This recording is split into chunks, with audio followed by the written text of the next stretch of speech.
تاسو ته یوه هم خبر درکوو د بلوچستان په کوهلو سیمه کې د چاودنې اطلاع ترلاسه شوې ده چې پکې د پولیسو وینا ده چې 2 کسان پکې وژل شوي او د 20 نه زیات نور جوبل شوي هم دي. د پولیسو وینا ده چې دغه چاودنه د کوهلو په مرکزي بازار کې د حلوایي په یو دوکان کې ترسره شوې ده. له دې وړاندې پولیسو ویلو چې دا یوه د لاسي بم چاودنه ده. په دې چاودنه کې جوبل شوي کسان د علاج دپاره هسپتال ته رسولی شوي دي. پولیس سیمې ته په ګڼ شمېر کې رسېدلي ټوله علاقه یې په خپله ولقه کې اخیستې ده.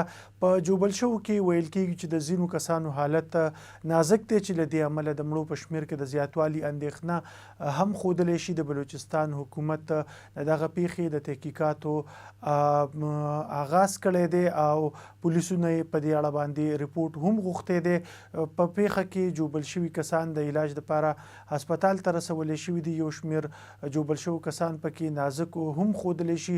چاودنه ویل کېږي چې د کوهلو په مرکزي بازار کې د حلوایي په یو دوکان کې دننه ترسره شوې ده چې تر دې مهاله یې نوعیت لا نه دی په ډاګه شوی. خو له دې وړاندې پولیسو ویلو چې دغه چاودنه د لاسي بم د لارې ترسره شوې ده. د دې وړاندې هم د بلوچستان په مختلفو علاقو کې دغه شانتې کې چاودنې ترسره شوې دي چې ذمهواري بلوچ بیلتونخوا ډلو په غاړه اخیستې ده. د نورو معلوماتو اپډیټس لپاره تاسو زموږ د ویب سایټ www.wahdatnews.tv وزټ کولی شئ.